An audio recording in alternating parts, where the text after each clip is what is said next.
Our game was very, very popular at that time. And we'd gone over several times to see the TOC. And it was very interesting because they had so many star players that had gone through the process of high school, college, and then into the NBA. I mean, you think of all the great players that were in the Bay Area in the 50s and 60s and 70s. I mean, it was incredible. It was just a great experience. You had all the great players in Northern California, and we would gather there and have this tournament. The times between March 12th, 13th, 14th, 15th, it was like our March Madness, the NCAAs. Every team in Northern California, that was their dream to make it to the TOC. You know, you gotta make it to the TOC, the biggest tournament in Northern California history. There is nothing that could compare to the spirit that went into it. Every school took pride. The student body took pride. It was just so exciting. I mean, they had the cheerleaders out there cheering, the stands were packed. The TOC in those days was magic. It was like a festival, like a hoop fest, you know? It was like a hoop fan's dream come true. Once I walked through them doors and saw everybody in there and the music blaring, the excitement was just unbelievable. There was no state tournament at that time, and so the TOC was a culmination of the year for everyone, and truly is one of the special features in the history of basketball in the state of California. Elwin Laton was principal of Berkeley High School for many years, and Elwin Laton really had a passion for athletics, especially a passion for basketball. And Berkeley High was the big powerhouse because they always had the most kids going to their school. And back in the 30s, when I was in high school, you played a league season and that was it. There was no playoff games of any sport. And whoever had the most wins in the round robin, they played double round robin, that was it. Elwin Laton really had a vision of bringing back the state basketball championships, which was very prevalent in the 20s. Mr. Tom had the foresight because he did his research too and knew that they had a state champion way back in the 20s. And this is what his goal was. He then proposed the idea of having a local high school championship among the champion high schools in the Bay Area. It was originally called the Berkeley High School Invitational Basketball Tournament.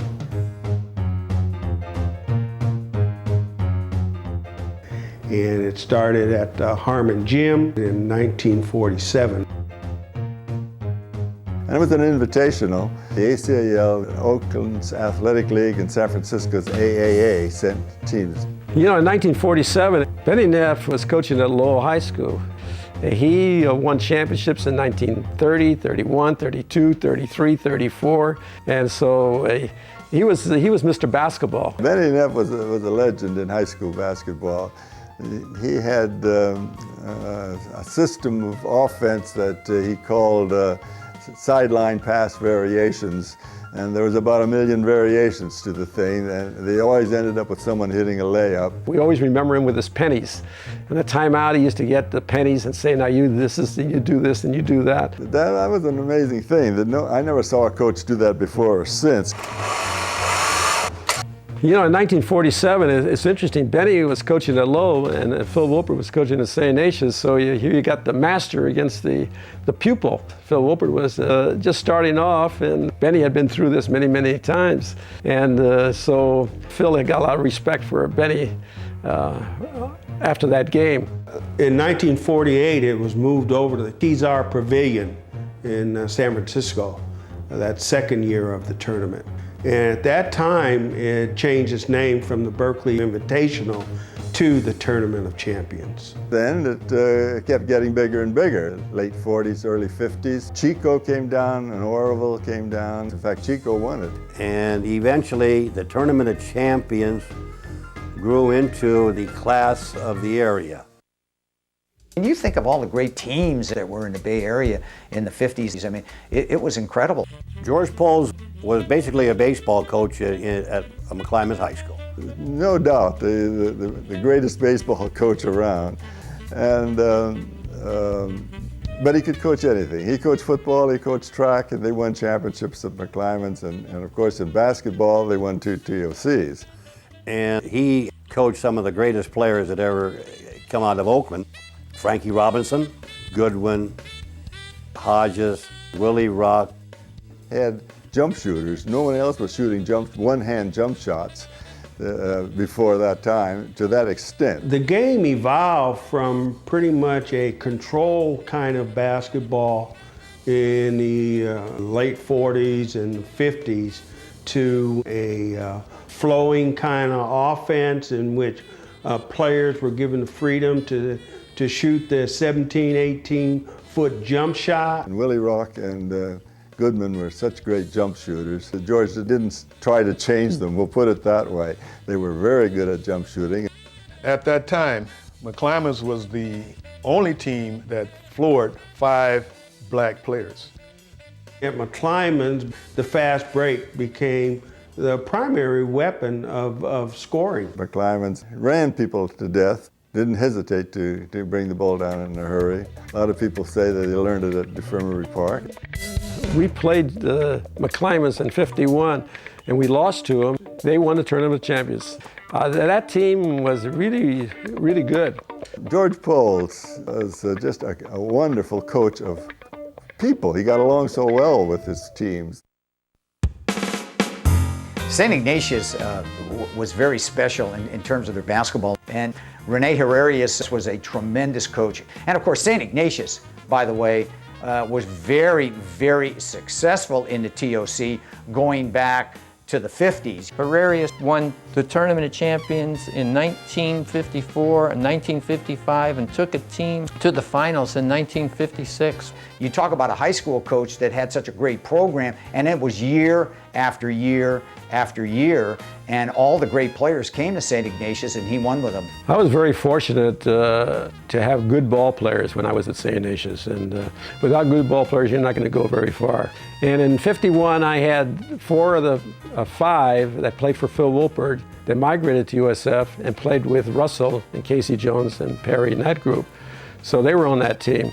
In fact, one of them, Stan Buchanan, was a starting forward.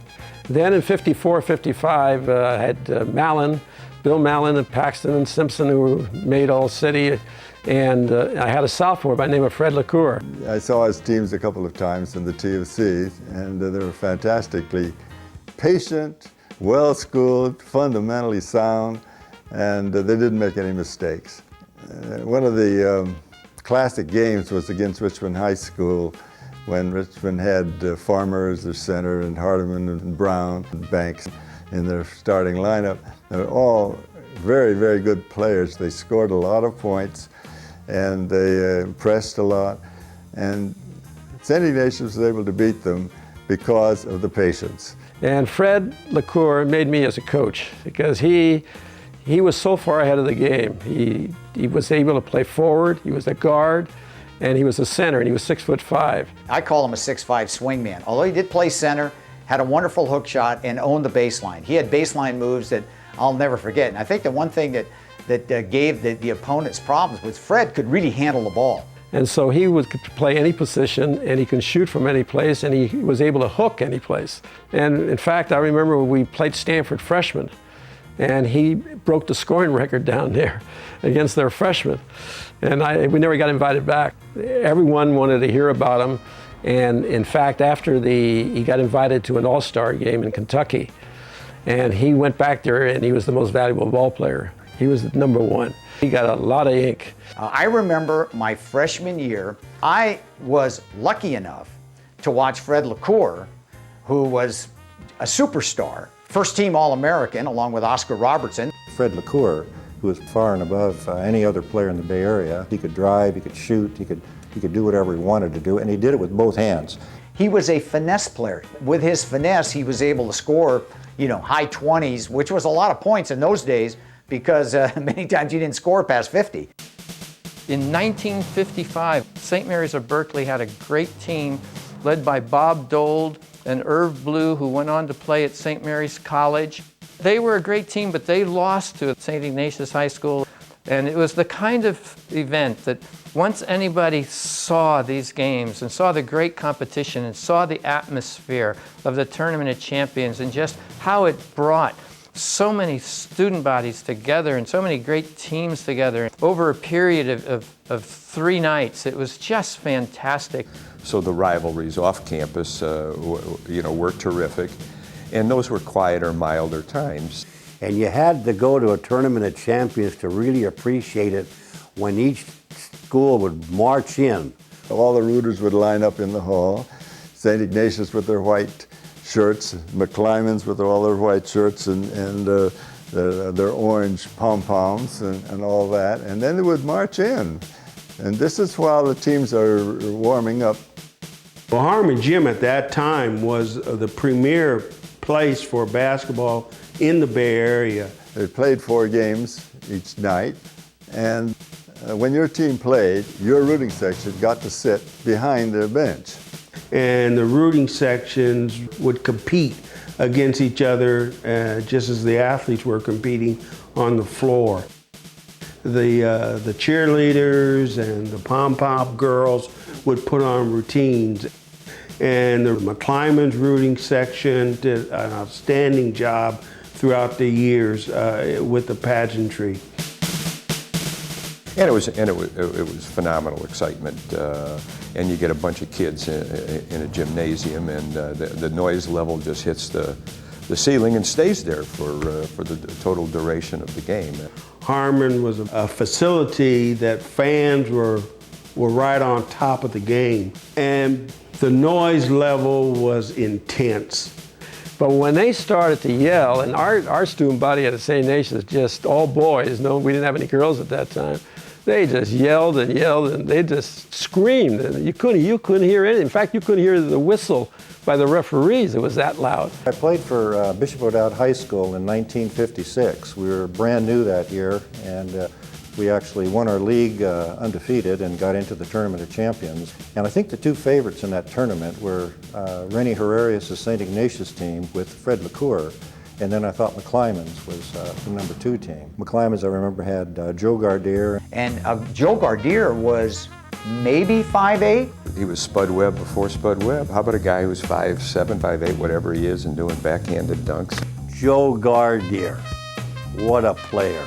What hang time. When I first saw him jump, I said, oh my God, I never seen anyone jump that high. He was like a pogo stick. He would just go straight up and never come down.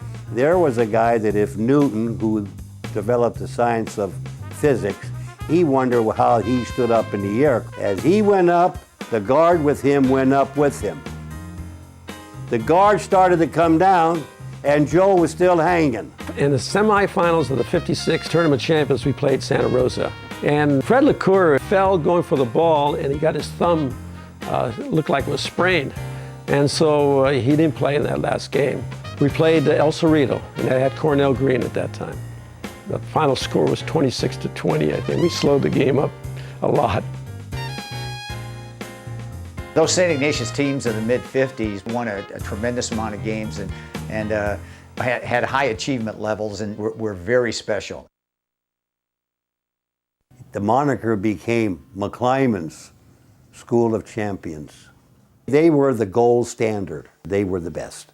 The Tournament of Champions and the School of Champions was legendary in West Oakland. At that time, sports was totally magnified.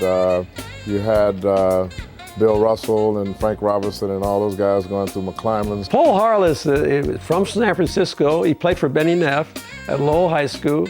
Then he matriculated at the University of San Francisco during the war.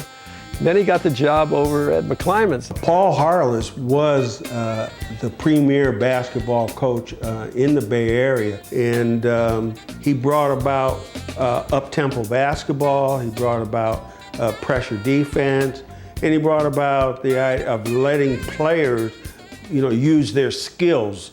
Paul Harless was a tremendous coach at MacLaren. He was a great handler of men, and that's why they won 6 TOCs. Paul Harless worked as a recreational director at Herbert Hoover Junior High School, and we would go there at nighttime and just talk to him and just talk basketball. Coach Paul Harless really stressed defense and fundamentals, the fundamentals of dribbling, shooting the basketball, defense, all the little things that goes into making up a complete basketball player. I got them from him. I talked to Paul Harless during the scrimmage. He said, Lil, I've got the finest basketball player I've ever seen. I said, who's that? He said, Paul Silas. He said to me, I am not going to lose a game for 3 years. I can recall the very first game that Paul Silas played as a sophomore. We were playing Richmond High, and he hit 24 points. And that was, that was unheard of. I was the best athlete, say my sophomore and through my senior year. We had excellent basketball players, some like Jim Hadnot, I played with him, Fritz Pointer, Aaron Pointer, Cha-Cha McKinney, Wendell Hayes, who played football, and Ed Thomas. He was one of my teammates also. Ed Thomas broke the OAL scoring record and only played in half the league games. And in one game had in the 50s, and to my recollection, averaged in the 40s. We just had great players, but great camaraderie. The guys really understood how to play, and they loved to win. And we didn't just play during the season. We used to play at the Infirmary Park. And that's where we all got introduced to sports. As a kid, we lived at the Infirmary Park. And you'd go at it all day long from 9 in the morning till 8 at night, and it was king of the hill. Everybody from all over the Bay Area came to the Infirmary Park. And the main game was 3-on-3 hunch. And that's where we first saw Bill Russell playing on the blacktop. The Infirmary Park in basketball gave us our baptism of fire. I started playing at the Infirmary Park when I was in junior high school, playing against some of the older guys. And if you didn't get there early in the morning and get on the court the first time as a youngster, you only got one game in. If you didn't win, you had to go to an alternate court to play. And that's where we really got an opportunity to hone the skills that we had that took us on to play college and professional basketball. The Infirmary Park, you better get there early, because if you didn't get there on time, you better go to get an ice cream cone and go home. I have a deep affection for MacLaren's High School, and it comes out of respect. I never thought they really received the acclaim that they deserved. From 1957 to 1962, MacLaren's High School won 110 out of 111 games. And the pressure to win was unbelievable, because you never wanted to be on that team that was lost the first game to break that streak. The MacLaren's teams at that era, they had outstanding talent. There's no question about it. But they also had a fantastic full court and half court press. And so that you felt like you did something when you got the ball in the front court. The claps on you, and they got away with a little bit of pushing and fouling. And so they got the ball from you. They wrestled a lot of balls away from you. And Paul Harless would always schedule very tough games. We'd play the Galileos, the Polytechs, SIs, you played the El Cerritos, Richmond High. Harless changed. He didn't have the same thing going every year.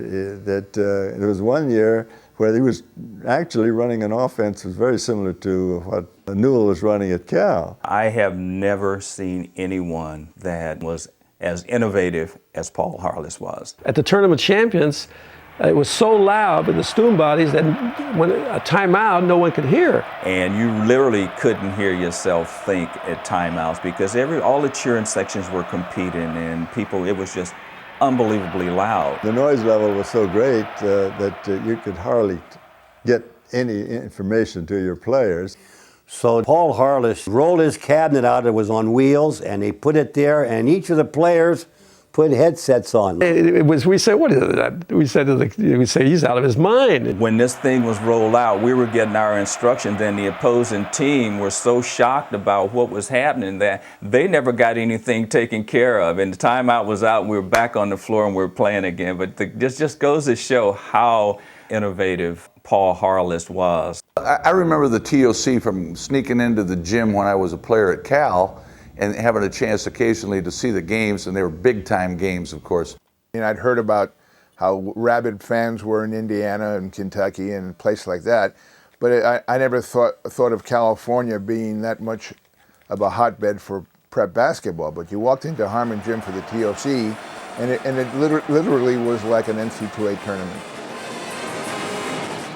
I was in elementary school. It was 62. So MacLaren was playing in the TOC. And that particular year, they had Joe Ellis. So it was Joe Ellis, and a guy by the name of Jim Tolliver was a junior. The best pure shooter of them all, Jimmy Tolliver. MacLaren eventually won. Joe Ellis stole the ball, went down and dunked it in the last minute, and won the game for MacLaren. So that was my initial feel and exposure to high school basketball on a large scale. I went to see the TOC at Cal, Berkeley, when Tolliver was playing.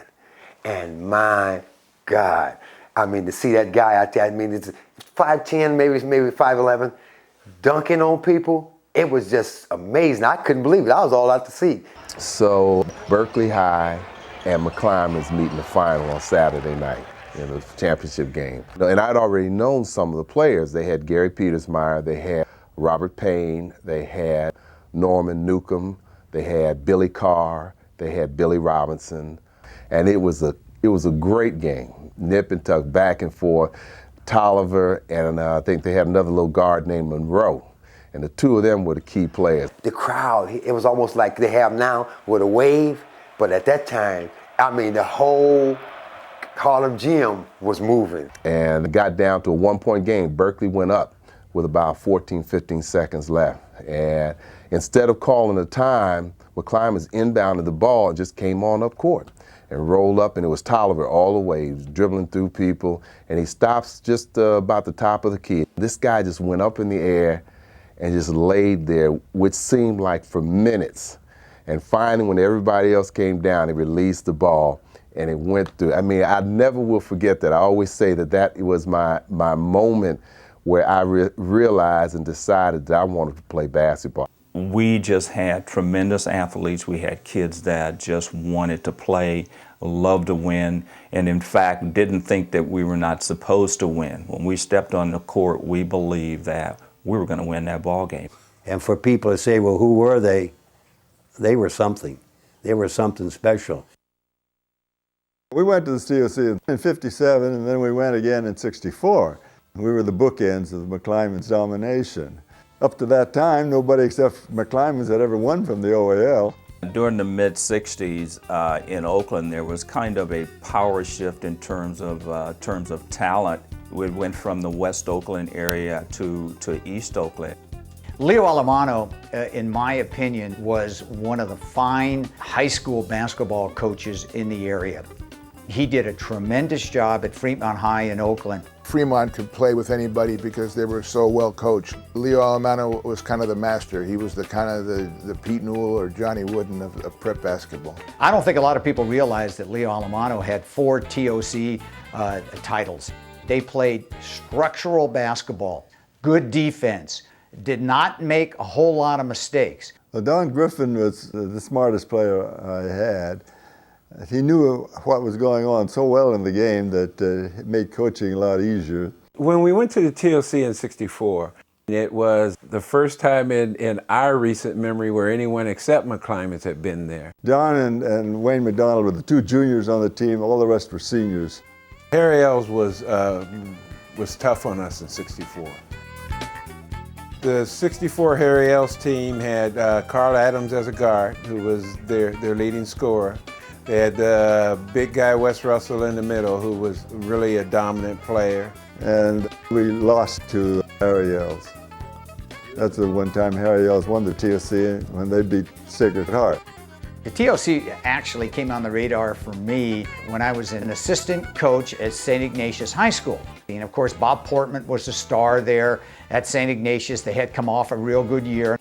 Bob Portman was one of the studs in the area, and he was, in many people's eyes, considered the best player in the Bay Area.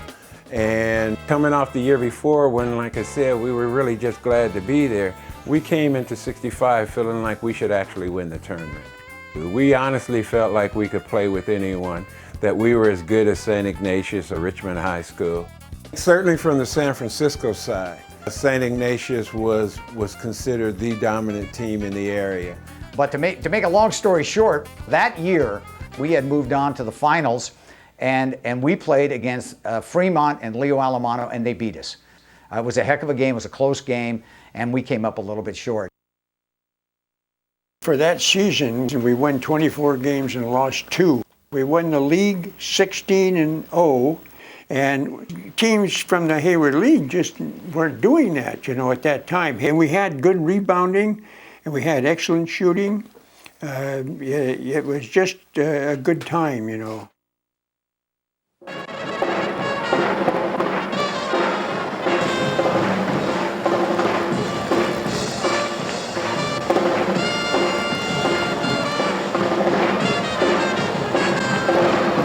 Good evening, everybody, and good afternoon to those of you watching here on Channel 7. This is the 20th annual Tournament of Champions High School Basketball Tournament at Harmon Gymnasium, the home of the University of California Golden Bears. Tonight, the final contestants will be McClymonds High School Warriors and the Arroyo High School Dons. At that time, Bud Foster was the man. He had the high school, college, pros. Bud Foster interviewed everybody. And to be interviewed by Bud Foster, man, I thought, you can't get no better than this. This is the man. At the guards, the junior, number 15, Sam Hill. Sam, that's a real good name for a guard. Thank you. How tall are you? 5'10". 5'10". What year are you? Junior. Junior, huh? Good luck. Thank you. See you later. And number 14, the other starting guard. Man, you look around, and at that time we was playing, we said, my goodness, all these people, and it was just exciting. And you couldn't walk up the aisles. There were people already sitting and standing in the aisles. The place was full. Looking up around Harmon and seeing with 5 or 6 minutes before tip-off, the place was totally full. Number 13 is Steve DeSimone. Steve DeSimone, starting at guard. How tall are you, Steve? 6'1½". Good luck to you tonight. Thanks. And the head coach, very likable guy, Boyd McCaslin. Boyd's team has won 23 games and has lost 2, including the couple of contests they've won here so far, the Tournament of Champions. Well, Boyd, this is quite a record you're establishing at Arroyo High. These boys have had a great season, and we're certainly proud of them. Well, what do you think about McClymonds? You've seen them play a few times. What chances do you have? I think McClymonds is a very fine team. Any team that gets in the finals like this will have to be, and we certainly hope we can just play our very best and may the best team win. Same here. Thanks an awful lot, Boyd McCaslin, and good luck to you tonight. Thank you. Bud was probably the most respected broadcaster, certainly in the Bay Area, probably Northern California. Harmon Gym is packed, as it always is here for the Tournament of Champions. Underneath for the reverse layup and in. Good. McClymonds and Arroyo played the same kind of game. And it was just fast break up and down the court. Linda from the corner throws down court.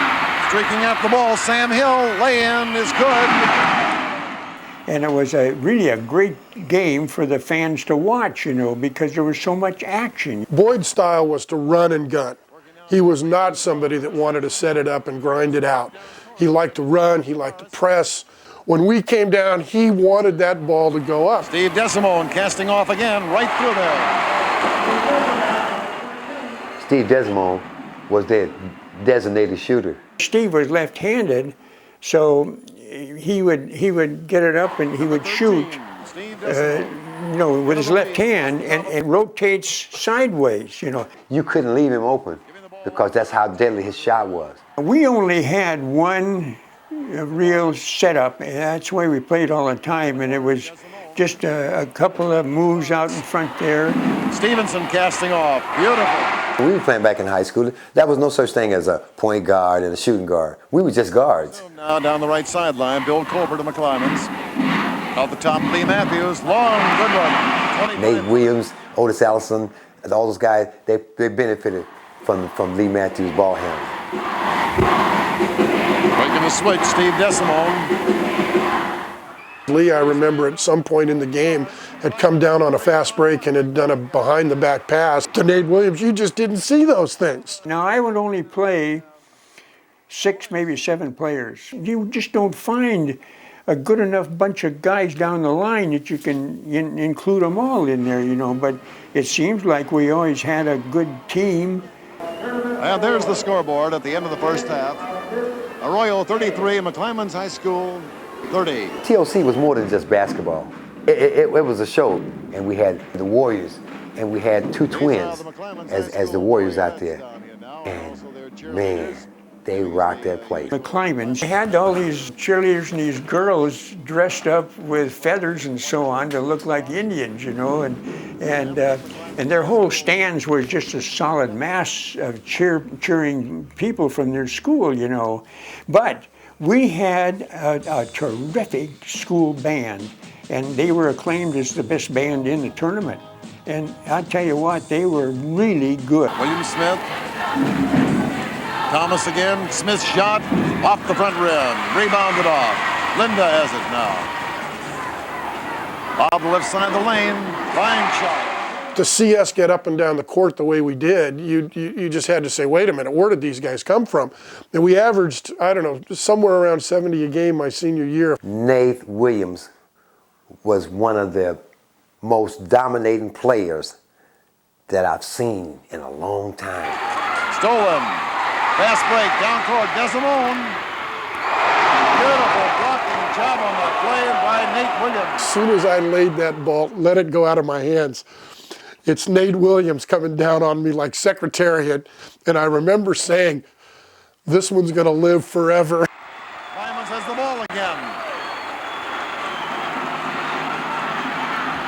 46-46. There it goes. Clymonds leads. We were leading in the game. So all we needed to do then at that particular time was kind of protect the ball. Then a man by the name of Drinkwater was coaching McClymonds, and so he was trying to play a little bit more setup with those guys. Our intention was to go down and just eat up the clock. And so what happened then when they were behind, they just threw 4 sheets to the wind. We were down 3 with about a minute to go. They had made a turnover, and I took off. It was the fastest I've ever run in my life. And I remember going up and getting to the rim, and that cut it to 1. Steve Desimone taking that return now from Bob Linden. In the corner. Good. Ties it up. And I will never forget that the ball came off of my hands with the side spin. We knew who they were looking for. But at that time, well, you know, you're so excited in the game, you're just trying to stop anybody. But it happened at the time, they left him open in the corner. Drop the side is good. And that was it. That's the difference in the game. Of course, McClymonds came down, and they wound up getting 2 or 3 really good shots. We couldn't keep them off the boards. But, you know, fortunately for us, you know, we were able to hold on, and they missed, and we got a final rebound, and next thing you know, the game was over, and you know, let the party begin, let the good times roll. But I'll tell you what, it was just, it was so thrilling, you know, to do that. It was unexpected. I don't think anybody thought we could beat them, you know. But we just had such a good outfit, you know, good team. And it was one for the ages. The TOC had a committee of adults who probably got minimum stipends to do it. And when you went there, you knew it was going to be a class act because of the years of experience that they had with running the TOC. The committee was the employees of the various school districts. San Francisco had 2 members on it, George Conrenas and China Lang. And they had Dave Snyder, who was the secretary of the Oakland Athletic League, and also in charge of the running of the tournament. Dave Snyder was the hammer. He was the one that put the administrators of the leagues in the right spot. They had just finished the Coliseum in '66 sometime, and we played in the first TOC there in '67. I had Hogan Douglas and a guy named Raul Yanez, and they were the three big guns. We had an awfully easy first game against Petaluma, and then we had a nice game the second one. The third game was against Balboa. Balboa had a tremendous height on that team. They had the state champion high jumper playing center. We started out, we were going to run them off the court, we thought. My players thought. I didn't, but they did. And so consequently, we're 6 points behind at halftime. And we slowly ground it out. We stopped fooling around with the fast break and just played our best game. And they went and won the TOC. Leo Alamano at that time was probably the best basketball coach in the Bay Area, maybe Northern California. Amador Valley and Pleasanton, the school had never been to the TOC. So my view of the TOC for a long time was sort of, I'm on the outside looking in.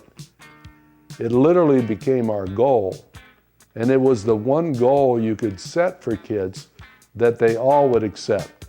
The TOC to me was a showcase for the best basketball talent in Northern California. It was the Super Bowl of prep basketball in this area. There's another storied program in Berkeley High School. You talk about Gene Ransom and Phil Cheniere. You know, Berkeley was another school that had a tremendous amount of athletes. I can look out on the basketball court and I see ghosts. I see the ghosts of the past. You know, I see Phil Cheniere shooting his famous one-leg jump shot. I see Doug Kagawa bringing the ball up court, breaking the defense down, breaking the press. Phil Cheniere was a 6'3" guard back in the time when 6'3" people were playing center. Phil Cheniere obviously could do all the things at guard at 6'3" that someone 5'10" could do. He actually made everyone else look better because, especially me as a passing guard, that I would give him a pass on a fast break. It might be a little low, but he would just pick it up one scoop and finish it. And people talk about his jump shot a lot, but from my point, what made us a good team at the high school was Phil's defensive ability. And I did a big 5-part series on him in the Gazette, like as if he was Oscar Robertson or Jerry West. His senior year, he was probably one of the premier guards in the country on the recruiting trail.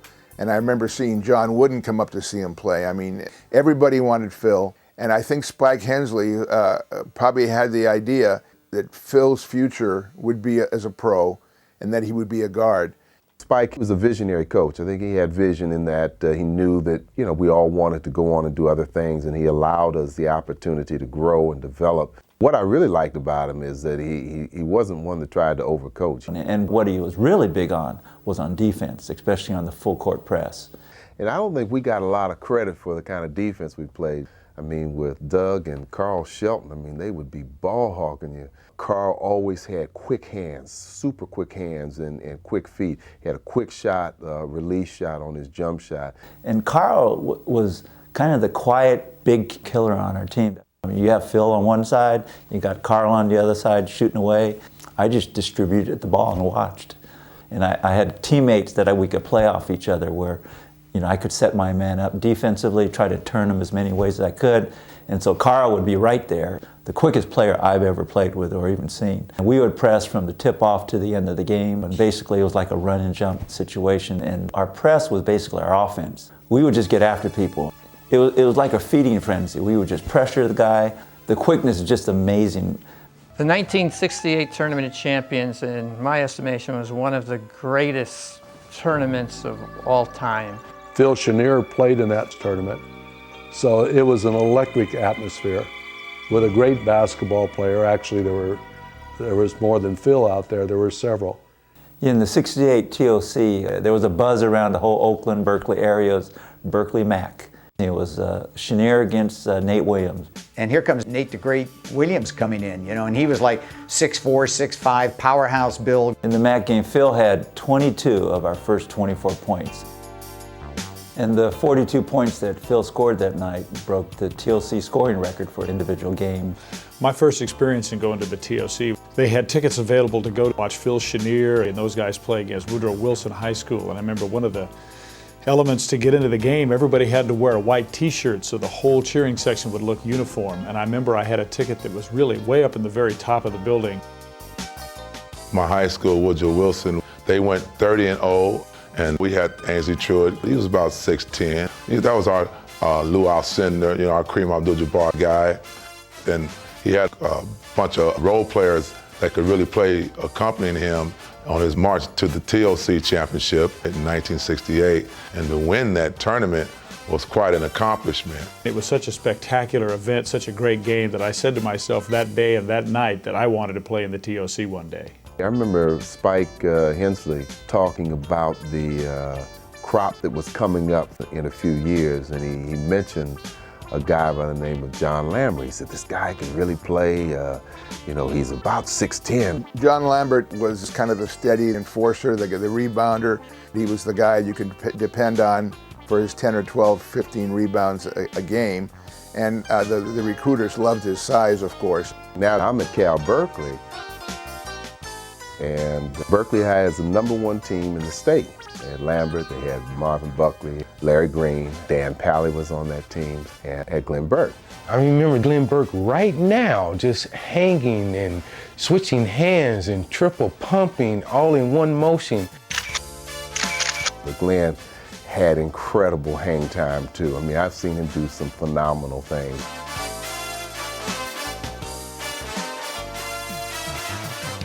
Glenn was constantly filmed in the papers, still hanging in the air while the defensive players were on the ground. And you'd think he might have gotten a head start on the jump and he was in the air because he just took off faster than he did. The answer is he was up in the air, they'd already gone up and come back down again, and he was still up there. I remember John Nixovich. He was like the first Pete Maravich of our era as far as high school basketball. He had all the trickery, he had the no-look passes. I mean, he was awesome with the ball. Then you have your John Lambert. Well, I could see John Lambert swatting shots in the stands. Yeah, I was a freshman then in high school when we played against Berkeley High School in the MacLaren tournament for the finals. And we thought we was good. Actually, we were pretty good. But we was no match at all for Berkeley High School. Had to be the best high school team I ever seen. That front line consists of what I say 3 high school All-Americans. Buckley, Burks, and Lambert. They were the 3 best high school players I ever had to face at that time. In those days, Marvin Buckley was just a terrific jump shot artist. And that's what made our team so difficult to defend against. And Marvin could just shoot from anywhere. He got points in bunches. And I think to have met Wilson in the final game of the TOC and to have defeated them was really great vindication for Berkeley High, not only for me, but for all the other players that played before me. During my senior year in 1971, one of the other really contributing players to the team was Rupert Jones. And Rupert added a real element to the team that we were missing that year. We had lost Marvin Buckley, we had lost Glenn Burke, we had lost Dan Pally, and he came in as a sophomore and was a real catalyst for the team. He could handle a basketball, he could pass, he could shoot and score, and he had the kind of personality that was just infectious with everybody. Oh man, Rupert Jones was my first idol. Rupert was a left-hander, but he shot the ball right-handed. He was awesome with his passes. He was smooth as silk. Gene Ransom, Glenn Burke, and Rupert Jones. They were 3 of the finest backcourt men I've ever seen. And these are players who, in a space of 4 or 5 or 6 years, dominated prep basketball in the area. Gene Ransom at 5'9" had to be one of the truly great guards in the Bay Area. And for that matter, probably the state. We called him the Dream. I mean, he was Gene the Dream. From his sophomore year, you could tell that he was going to be a great basketball player. Gene Ransom was just an outstanding talent and a great long-range player and exciting. You know, at 5'9", he was as fast as could be and strong. To me, he was one of the consummate athletes. You know, he could just do, I mean, I don't even think basketball was his best sport. I think baseball was his thing. He was a heck of a baseball player, could pitch, could hit. But Ransom was the little spark plug, and I mean, he could hold his own as a sophomore. And he was more of the exciting type. Some of the things that he did were just amazing, truly amazing. Gene was a nightmare. He was a spectacular ball player and could embarrass you out there with his skills. He was doing 360s before people were doing 360s. There's certain talents in the basketball world that you're born with it. It's something as a coach you just can't coach. I actually remember this particular shot. It was done by Gene Ransom at Berkeley High School. He came dribbling down to the right, and as he went up and saw that guy going to block the ball, he caught his own ball here like this in his left hand. As he was coming down, he dropped the ball like this back into his right hand and put it in. I'm telling you, I could not believe it. He was the California version of Earl to Pearl Monroe.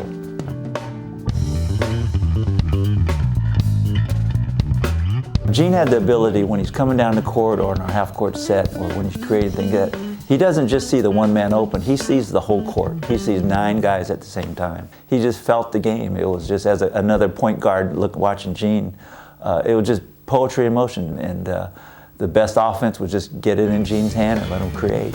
At every level he played, he set assist records. In many ways, he was the prototype of the great guards of today. He was the whole package. There's really only one Gene Ransom.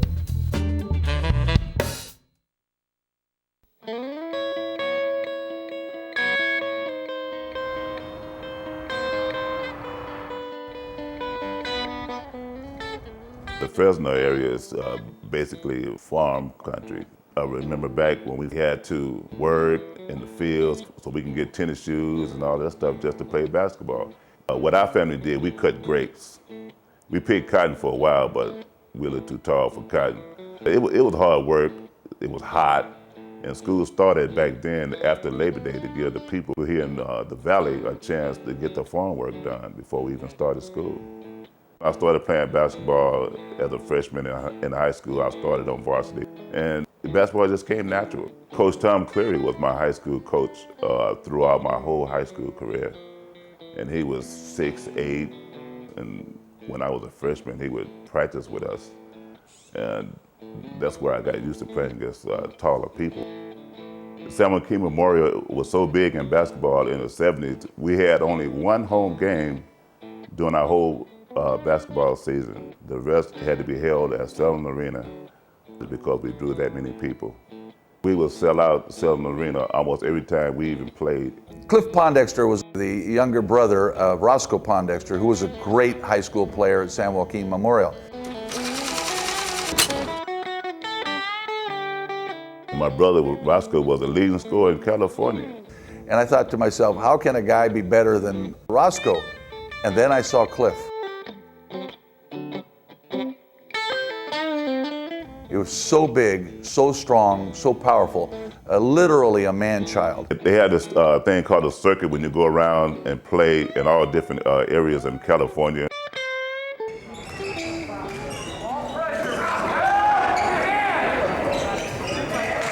We played against a lot of AAU players, ex-NBA players, ABA players. All these players played in the circuit. I played against George Johnson, a lot of people that were way older than I was. I was doing that when I was in the 10th grade, you know, and playing against high school players. It wasn't hard. It wasn't hard at all.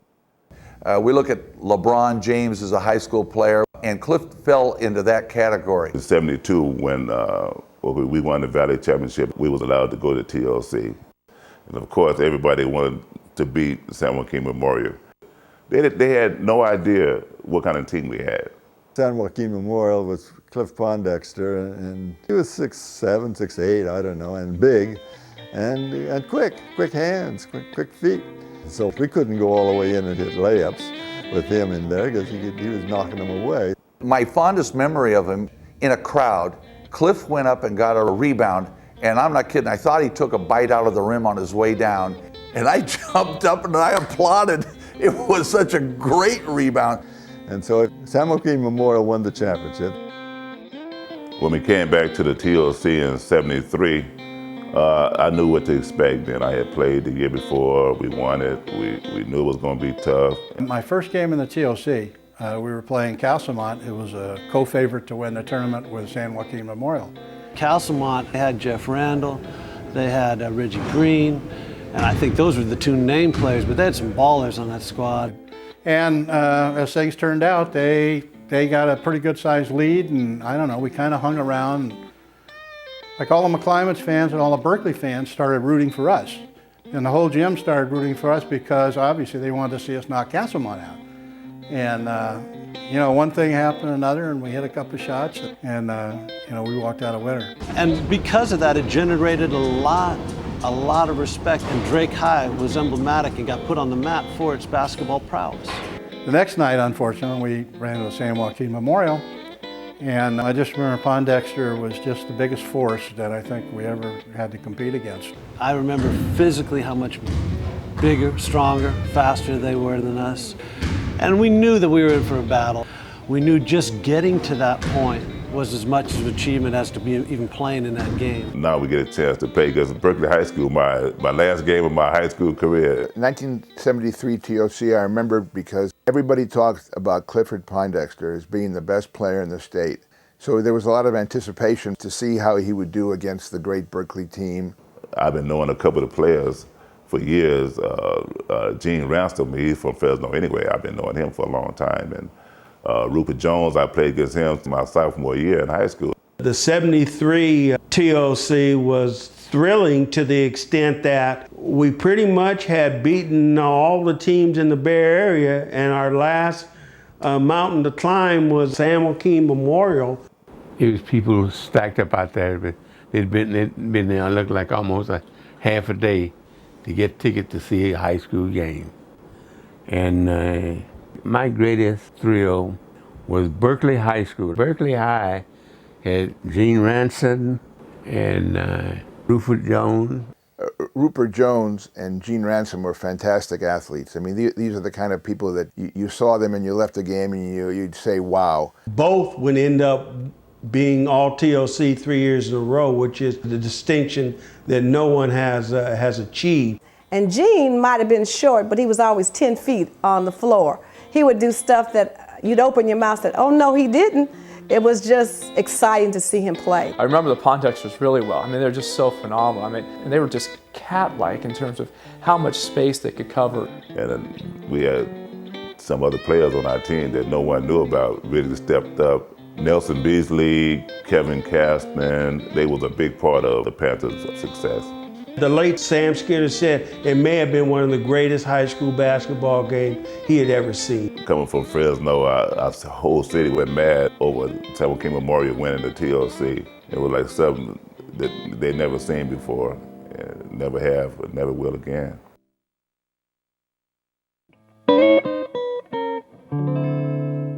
When you talk about the TOC, how can you leave out Bill Cartwright?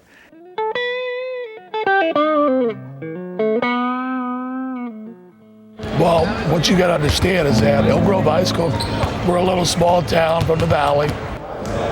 We're just very unique situation where we had a very driven coach, and really we had at that time a program where we played basketball more than anybody during the summer. Where most gyms were closed, our coach, Dan Rusley, had our gym open. Everybody was gunning for us with Kennedy and Johnson and McClatchy and Burbank High School and Sac High. And probably the two teams that could rival us as far as being a very good team were Grant and Jesuit. I used to watch all the games in the paper, and I see MacLaren loses to Elk Grove.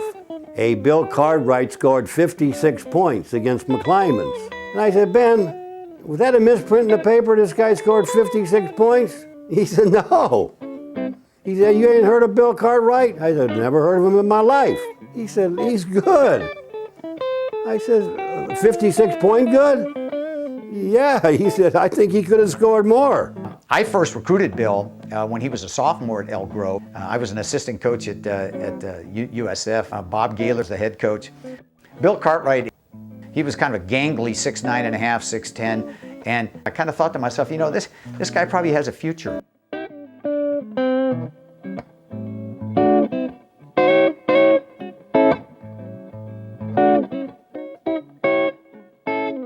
Bill Cartwright and Gene Ransom were co-most valuable players in Northern California during their junior years. You know, when I was a junior, my junior year team was actually better than my senior year team that won the Northern California Championship. You know, for me, I was fortunate enough to be in a position where I ended up with the ball a lot to shoot it. But obviously, without us being a very good team, we wouldn't have won. I remember going in 1975 and sitting there in the Oakland Coliseum watching Bill Cartwright play, and you know, he broke many of the tournament scoring records. And at that time, when he went to the Tournament of Champions in '75, he had already signed with USF. We already had him. As we came to the TOC in Oakland, we weren't really the favorites to win. And you know, we ended up playing Bishop O'Dowd the first game, played Oakland Tech the second game, and they had a very, very good team. Our 1974 championship team at Oakland Tech was put together by Coach Jim Brown, and one of the main cogs on that team was a guy by the name of Northern Doc Shavers.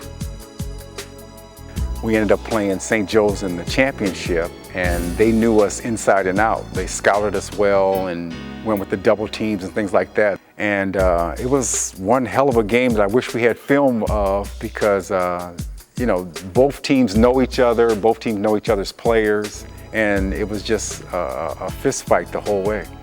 My recollections of Bill Cartwright, I remember when we were doing warm-ups before the game, our team kept peeking over their shoulder to look at this 7-foot, you know, phenom. He was the complete package. This guy had a feathery touch jumper. He jumped out of the gym. He was long, he was rangy, and he was all of 7 feet tall. So it was a little disarming, but we played a pretty good game against him. We ended up losing. The night before, Bill Cartwright had scored well over 30 points. So we decided that we were going to roll the dice and we were going to front and back him. They did double team. They put one guy in front of him and one in back of him. All they needed was a sack of cement, and they'd have poured a pier.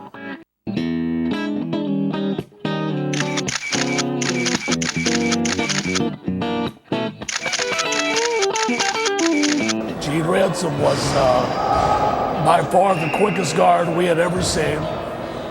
And we had this little quick guard, Mike Hood. And Mike Hood was told, hey, look, Gene goes right every time. Just play his right hand. And Gene went right, and Mike was nowhere to be found. That's how quick he was.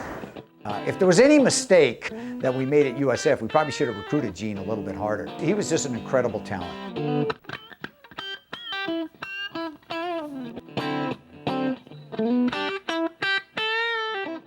It was a great game, and you know, this particular night, the big man won out. Bill Cartwright, he was smooth on the floor with such good hands, who could finish, you know, have a nice shot, and then just great fundamentals. It was just fun to see someone that tall, that big, that quick with game. Well, you look at who won the TOCs from the middle 70s on, you can tell the OAL was the league around here. The OAL was a tough group of schools. They all had star players. The OAL was the class of the area. They had the most rabid fans.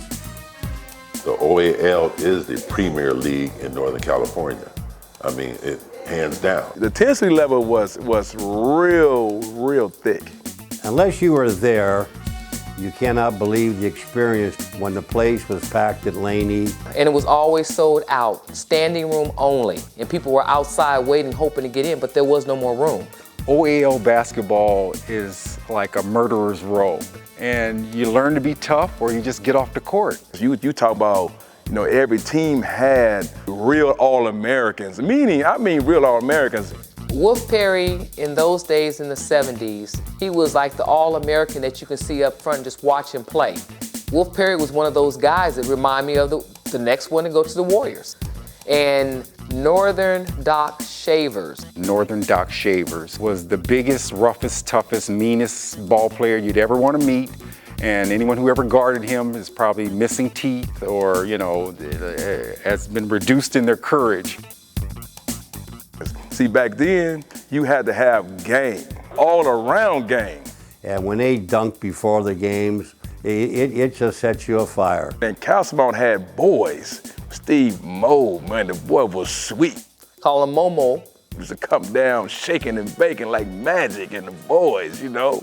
Donnie Martin, you know, just had that vertical jump shot. I mean, he looked so sweet when he let it release out of his hands. Cliff Robinson. He had the headband with the perm on. Being 6'9", 6'10", you know, with that turnaround jump shot. Could nobody stop him. Could have gotten drafted right out of high school. Watching them weave it was like a ballet. It's like a dance watching them going down the court. It's like, boom, they're gone. It's like they were at the other end of the court. Nobody could stop them. They were like the untouchables. Fremont, oh man, they had players, man, you know. Phil Bonner, 6'7", I mean, can move, jump, handle. He had the sweet jumper from the corner. And Fremont had a great team. Lester Connors was the sixth man. He was on the bench, 10-year man in the NBA, and he sits on my bench. Lester Connors came off the bench and killed us twice. Connor was playing forward at that time, so I had 7 really, really, really top-flight basketball players. They won the TOC in '77. You know, they were always competitive, always had great players. The 1976 Castlemont team was an awesome team.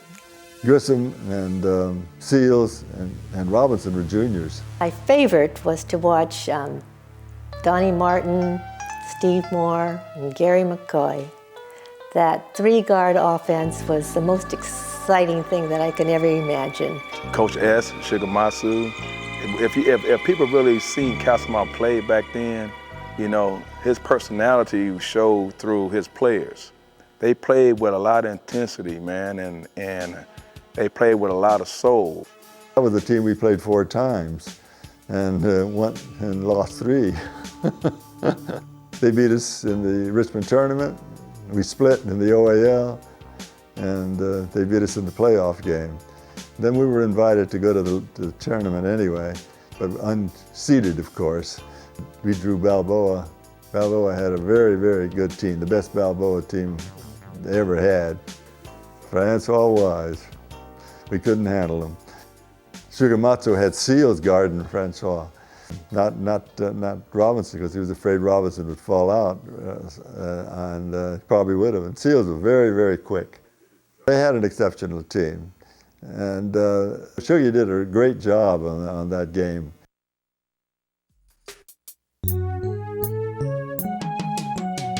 Dave was born and raised in West Oakland, and he hung out with a lot of Afro-Americans, and he knew how to speak to the students without talking down to them. Shigematsu got to Castlemont in 1969. He was at junior high school at Havenscourt, and we went to Castlemont. And the first year, he turns the whole thing around.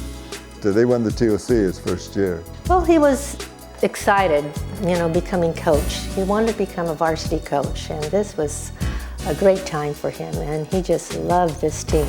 You know, Norman Knowles, Gums, Mike Quick, and the Lewis brothers, and it was a tough team. I can remember the practices. I think the practices were more difficult than the games. He fit in with coaching black players back then. I don't think there was any Japanese head basketball coaches coaching a urban school and predominantly black players back then, but he got along with all of us. He knew what players on the team were stars. He knew which players were role players. He had some talent, but they had the talent all the time. But he really stressed the fundamentals, and he stressed taking care of the ball. He was a tough coach, And he ran a tight ship. He had some really good players, outstanding players, but he was the boss, and I think all his players knew he was the boss. He was a taskmaster, but he was also really big in sportsmanship in terms of competition. A lot of the taunting and a lot of the gesturing on the court, he didn't stand for that at all. Dave was extremely organized. He was probably the most organized person I know outside of myself. And he had a regular sheet on everything. I mean, we had these little index cards detailing about practice and the game situation, stuff like that. So he was very detailed in that. He had every defensive and offensive move that his students should be playing.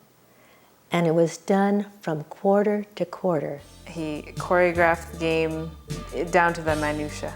He would be sitting there and just concentrating and focusing, and he would run through the entire game thinking about his players, thinking about the opponents, and knowing what he would have to do or get his players to do in order for them to win.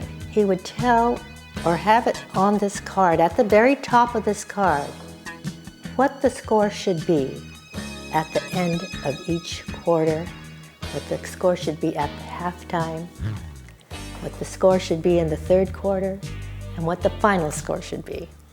And this was on every single game card. Being a coach's daughter, I had no choice but to love basketball.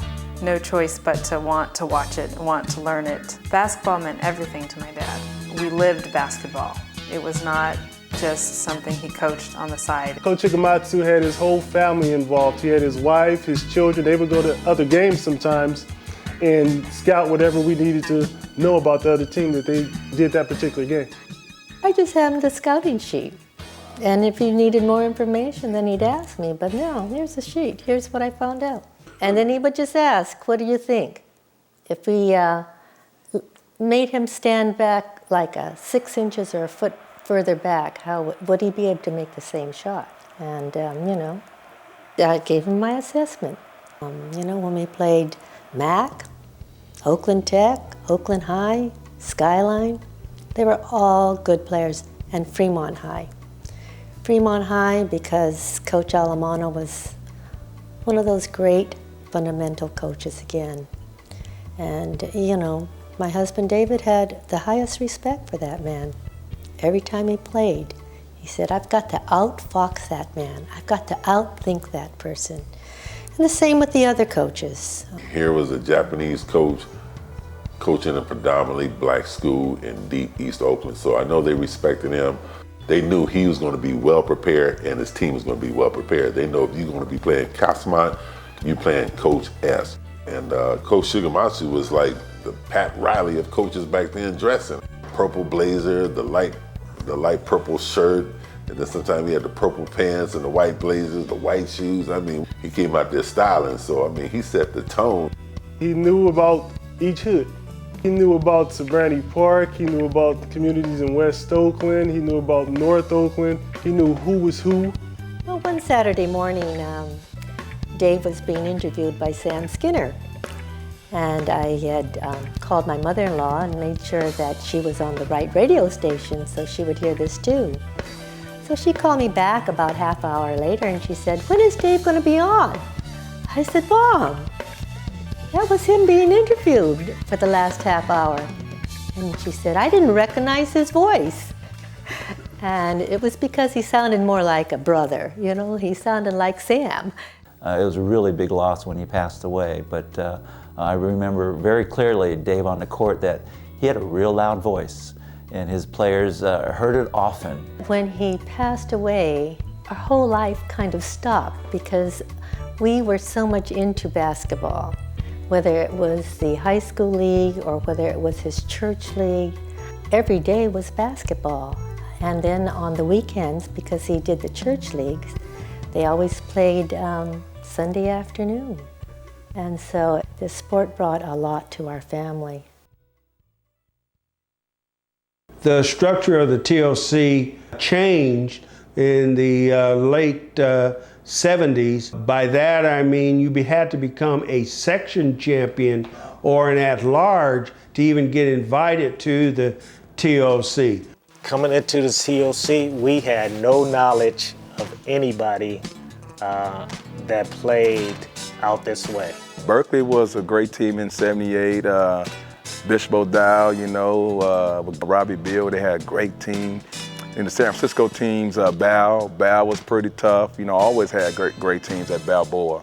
If you look at all of the rankings, you had all of the top players that made all Northern California. So everybody wanted to see these players. A lot of those players were outstanding guards to forwards to centers. I mean, from Doug Harris that went to Berkeley High, Guy Williams that was 6'9", guard, power forward, O'Dowd. Mel Holland that went to Silver Creek, big, strong, jumping out the gym guard. At Mac, you had Victor Simmons and Rufus Barker. In San Francisco, we had Dean May, who was one of the top point guards definitely in Northern California, if not of all California. The recruiting scene was outstanding. At the TOC, it was great because everyone was there. I mean, from Tart Canyon to Digger Phelps. At the TOC, it really became a coach's convention. And so the fact remains that it was a very social thing in that perspective because you were looking for opportunities, to make a connection of some sort that would give you a chance to land a kid when you recruited him. We had heard of Guy Williams from the papers. We had heard of Dean May, and that was the only two that they really talked about. And then we heard from Coach West that he read in the paper that we might not even make it out of the first round. The thing about Crenshaw is that they weren't just tall and big, they were athletic. They had Big Mike Johnson, who was, like 6'8", 6'9". He might have been 6'8", but he looked like he was about 6'10" and 400 pounds, like a football player tiptoeing through the court, but had a smooth finesse about him. He was somebody to reckon with, man. He was one of the best players in the United States, in his senior year. Balboa was the first team that we played, and Dean May was a great point guard. We had trouble with them, but we wound up beating them. When we played Crenshaw in the semifinals, we were going back and forth, battling back and forth. Guy would come down and score, and then Mike Johnson would come down and score. They had a big-time shootout. We actually went into overtime, and it was a great game. It was a great game. It was a great time, and the crowd was going crazy. Actually, when we made it the first night, people didn't think we were supposed to have beat Silver Creek. And semifinals, we played Berkeley High. Actually, Berkeley was one of the schools that I wanted to go to and play for. I wanted to play for Coach Daniels. Berkeley High was picked to beat us. That night we were the underdogs, and it was a great game. When Title IX was initiated back in 1972, there had to be equality between boys and girls sports. So in 1978, there was a Title IX compliance deadline scheduled for June of that year. That meant that they had to add a girls division to the Tournament of Champions. So 1978 was the first year that they brought the girls to the TOC. I think we played the 5:30 or 6:30 game. Mac played the 7:30 game. It was awesome. We played against San Joaquin Memorial, and the majority of our team was made up of seniors. Denise Gasway was the center. I played forward, and the kind of team that Fremont had at that time was a pressing team. We had to run because we didn't want nobody to get up on us, and if you run, they can't keep up with you, they get too tired. We conditioned very long and very hard to make sure we were in shape. Nobody was ever tired. We were up by a few, was going back and forth, and the girl, Jackie White, kept coming down, busting them. She was the first girl who I saw had a legitimate, real jump shot. She was off the chain. I think she could have played on some of the guys' basketball teams, to be quite frank with you. The young girl from Fresno was just busting out her eyes. She was coming down, stopping on a dime, and pulling up in these girls' face from 15, 18, 20 foot and was serving them big time. And she really helped from the standpoint of women's basketball at the TOC. What I can remember, I know we went back and forth shooting baskets. I don't even remember the score, to be honest with you. And Denise Gasway got a lot of packs in. She would pack anything. It could be as high going up in the air, she's swatting it down. Then I had the backboard and anything in the paint or the key, as they call it. Sometimes I had to play guard, and sometimes I had to play center. Wherever coach needed me, that's where I played. Tell me what I gotta do, I go in and do my job. Denise Gasway was first team all-tournament at the TOC, and I was also. We did an outstanding job as the first high school girls team to go to the TOC and also to win it.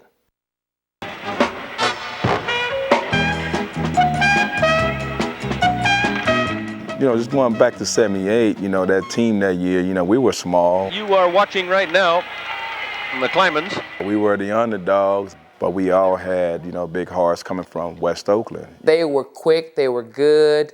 I mean, they had an excellent coach, Ben Tapscott, who, is outstanding. It's going to star at some college because this is the best tournament in the state, the only tournament in the state that has any implications of being a statewide tournament. And with Los Angeles here this year, it certainly takes on all those aspects. Michael Johnson to jump against Rufus Barker. And Johnson controls the tip. On ahead for the long jumper and down. That is Gary Gaspard, the left-hander. He has a fine jump shot. The Clymans quickly into the forecourt. 12, Victor Simmons. This is Ernest Brooks. Brooks almost has it stolen by Craig Johnson, double teamed. In close to Barker, shot blocked by We ran the ball. We just ran it, try to run it down people's throats all the time, just up and down, up and down.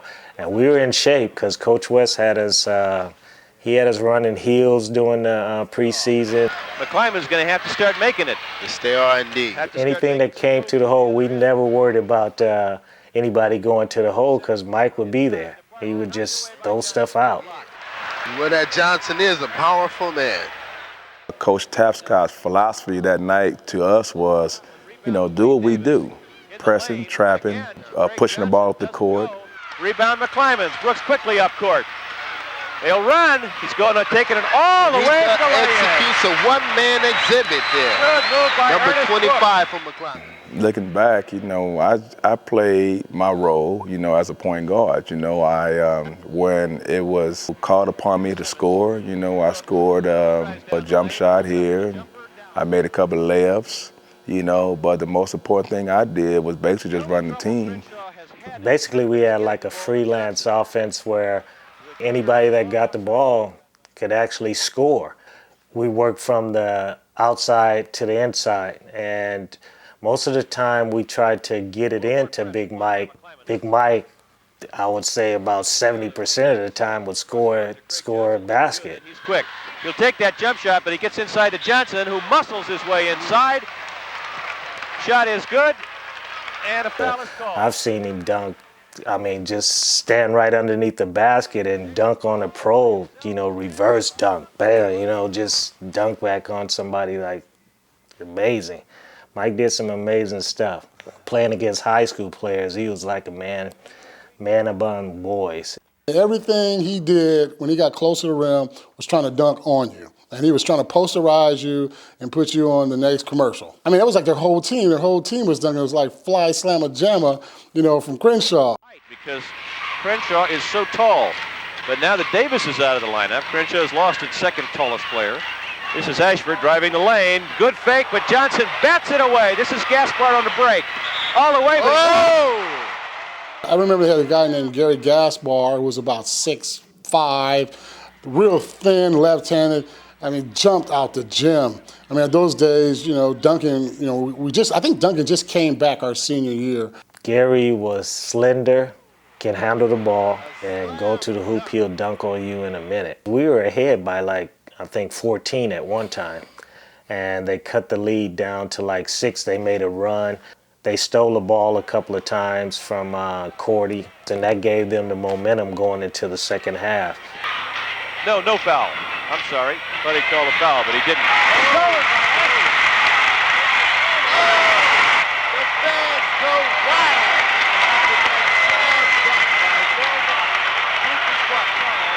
I don't know why I call him that. Stolen again by Ricky Smith. This is what McClymonds can do. And that's the end of the half. McClymonds with 6 straight points to end the half. A couple of steals and a stop by Rupert Barker.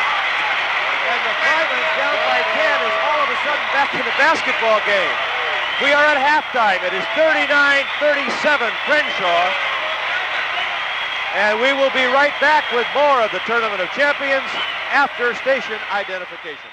The TOC was the only ticket in town. You know, everybody went. It was the event. It was things that we all aspired, if you played basketball, to go to be in. You always want to run up and down that court. I always want to run up and down that court with the Warrior logo.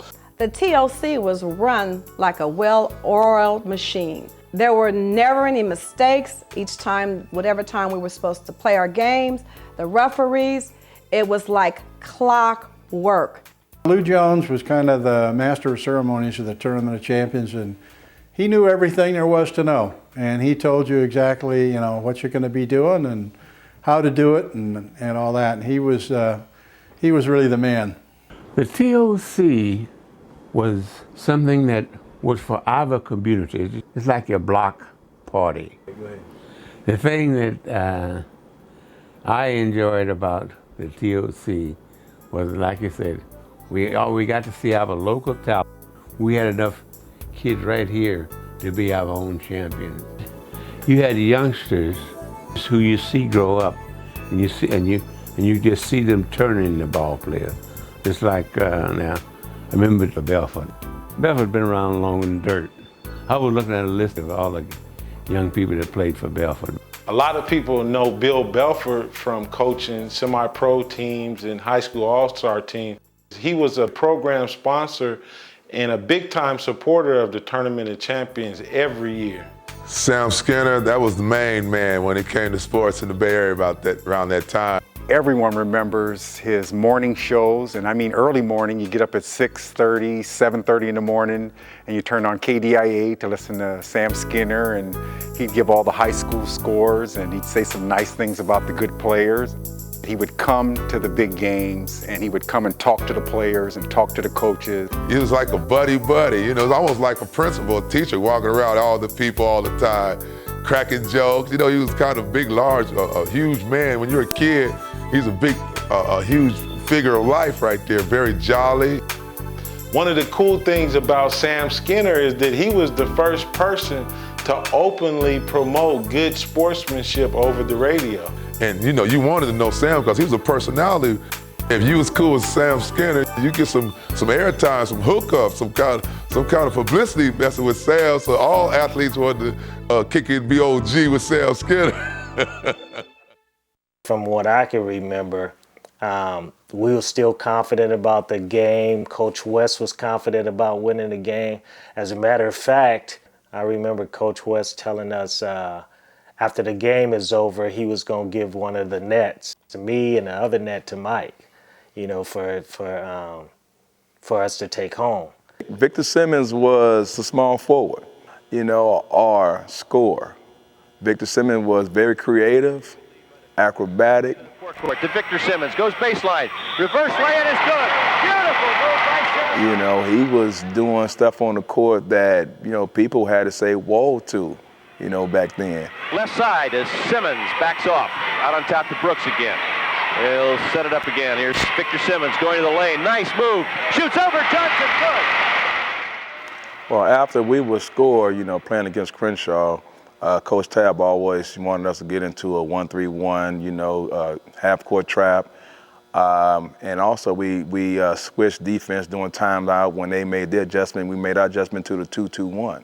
You know, and so basically those are our meat and potatoes. Rufus Barker was one of the players that I remember, and that he was about 6'3", but really can jump, played good defense, hustled. His name was Rufus Barker, but everybody known him as Junebug.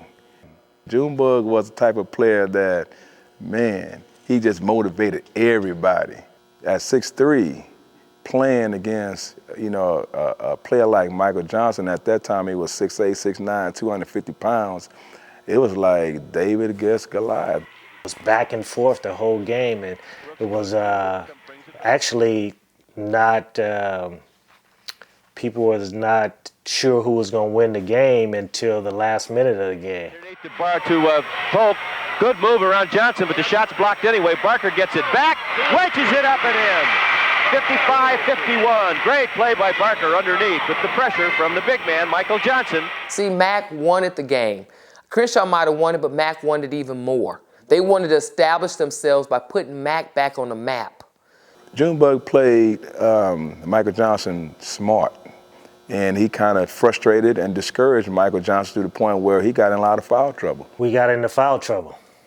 Mike got into foul trouble, I got into foul trouble, Craig got into foul trouble, and plus it was just a good team. To Simmons. He's got more rooms than a barrel full of snakes. He'll go to the hoop. There he goes, baseline, and puts it up and in. And he's fouled. It is on Johnson, he's out of the game. Michael Johnson has fouled out of the game with 3 minutes and 28 seconds left. Once he got out of the game, we pressed. We trapped, and we did what we had to do, and, to take the lead and to win the game. Crenshaw obviously doesn't know what hit it. Here they were, waltzing along, had the Tournament of Champions title in their hip pockets, and all of a sudden they got hit by a buzzsaw.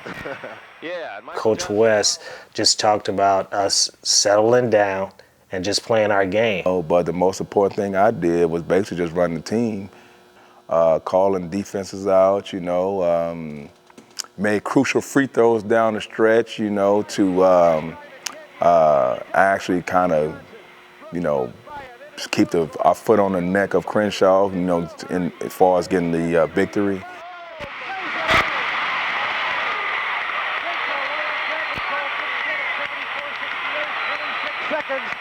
Dillard muscles up a left-hander, no good, ahead to Smith.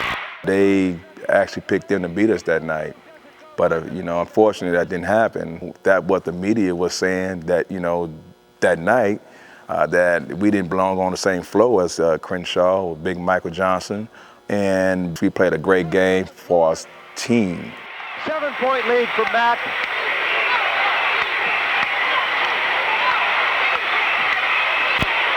Second one is down, 76-68. Mac by 8, 6 seconds left in the game. The crowd is about to erupt if it can erupt any more than it's done already. Underneath, the shot is over, and it's all over. It is over in the finals, the 1978 Tournament of Champions champion. The TOC growing up was kind of like the pinnacle for high school basketball. All the history and the richness and the pageantry. It was kind of legendary for guys who've gone through there. Anybody who participated in that tournament, from the cheerleaders to the teachers to the guys in the band, will always remember it. I remember just kind of the boom of the McClymonds drum and just the bouncing and the hopping of the whole student section. The Berkeley cheerleaders and the B and just bouncing around. And just the energy, you could just feel the energy and the excitement and the enthusiasm. The TOC got to be one of the best tournaments put together of our time. And there are so many high school players that played in the Tournament of Champions that went on to have great success.